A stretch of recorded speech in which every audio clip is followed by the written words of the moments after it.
We don't often talk about glue guys on college basketball teams. We talk about the stars. We talk about the first round draft picks, the second round draft picks. We talk about the guys averaging 16, 17, 18 points a game.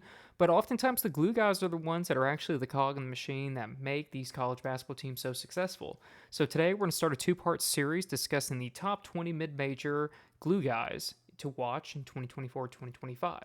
And before you start commenting in the section below on YouTube or hate crime me on Twitter, this is in no particular order, so this is just the top 20 mid-major guys. I'm just going to list these off in the order that I wrote them.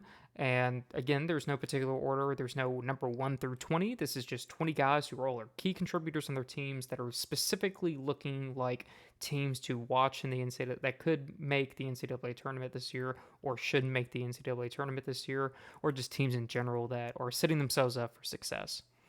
So first off, we have Quinton Mincy from UMass Lowell. Quinton Mincy is a fifth-year senior for the UMass Lowell Riverhawks. He won America East Sixth Man of the Year award last year. He averaged 14.1 points, 6.6 rebounds, and 1 assist per game across 32 games off the bench.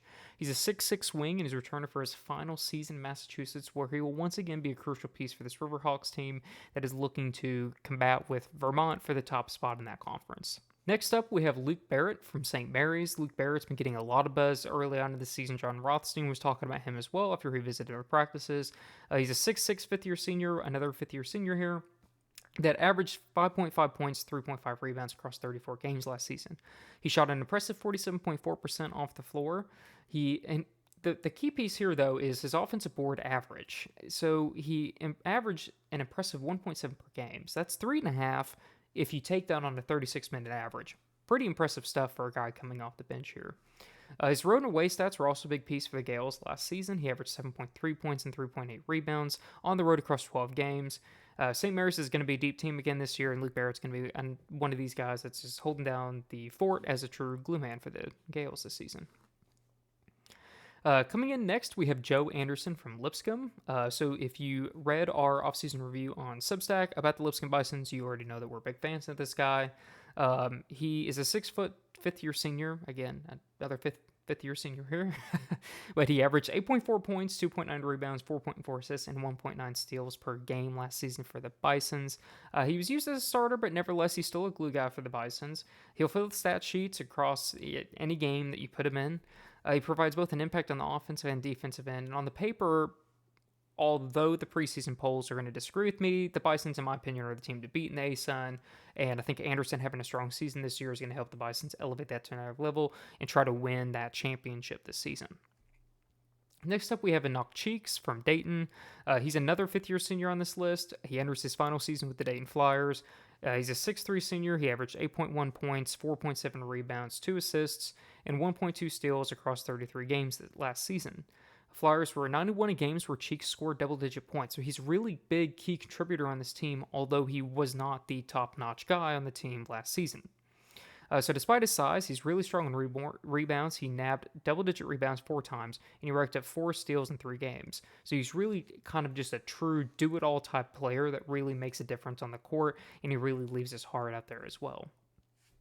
Next up, we have Isaiah Nelson from Arkansas State. The Arkansas State Red Wolves are a very fast-rising and up-and-coming mid-major basketball team. They just secured a 4-star recruit yesterday as of filming this video, and he's the perfect guy for this roster. He's a perfect glue guy. He's a 6'10 junior. He averaged 9.8 points, 7.6 rebounds, 2 blocks per game last season. He averaged 22.5 minutes per game across all 37 games for the Red Wolves. They were 13-5 when Nelson finished with double-digit points last season. They have plenty of fire from the guard position, so really having a big man like Nelson to try to lock it down, kind of round out that team, he really does mesh together and create truly the glue for this team that is looking to make the NCAA tournament and is actually picked as the favorites for what I believe is the first time in school history. Coming up next, we have Jack Clark from VCU. Jack Clark is a 6'10 super senior for the VCU Rams. He started out his career in, crazy enough, 2018 for LaSalle. So since then, he's made stops at NC State and most recently Clemson last season. For Clemson, he averaged 4.7 points, 4.9 rebounds, 1.4 assists across 23.5 minutes, averaging on average in 25 games. He was used as pretty much as a versatile player. He started in 17, came off the bench in 8. He proved his value in the NCAA tournament, though. He averaged 6.7 points, 5.7 rebounds, 2 assists, and 1 steal across the Clemson Tigers run last season.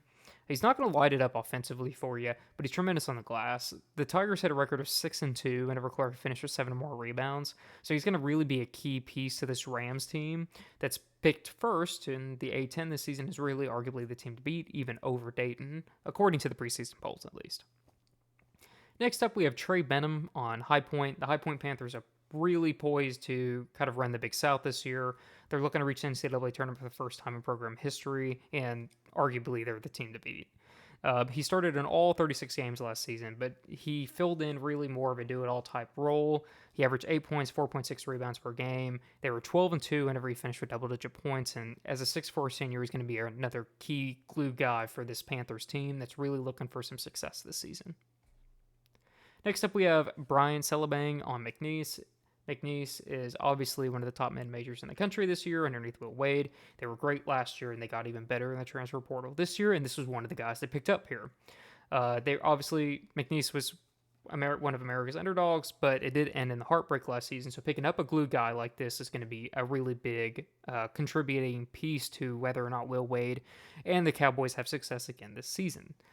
He was coming off a pretty impressive season last year for Arizona State, considering he was coming off the bench mostly. He averaged 4.8 points, 4.1 rebounds per game, and he's really strong on the defensive end. And last season, he put up 5 games with 2 or more steals in what was not a starting role, not a true 30-minute type role. So this is a guy that's going to be able to transfer down, and you know that those numbers are going to increase as a result of that. So really look for him to kind of be that glue guy for the Cowboys, because the Cowboys are a super deep team. Super deep. They got a ton of guys that are going to play on that, and a ton of the guys that are going to be really good starters. So look for Celebang to kind of come off the bench and really be, or start as well. We don't know what Will Wade's going to do yet, but kind of be that guy who can do it all a little bit on the court and try to fill the holes where needed in the rotation as well. Up next, we have Dallin Davis from Princeton. Davis already played a crucial role as a freshman last season for the Tigers. He appeared in 29 games off the bench. He averaged 6.6 points, 1.1 rebounds. He shot 40.9% overall and 36.9% from beyond the arc. They barely missed the tournament last season, but they did make an NIT appearance. So the Tigers are going to be hungry again this year.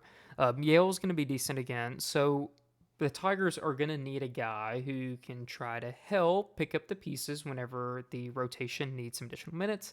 Davis already had an impressive freshman campaign, so you know he's going to develop more as a sophomore.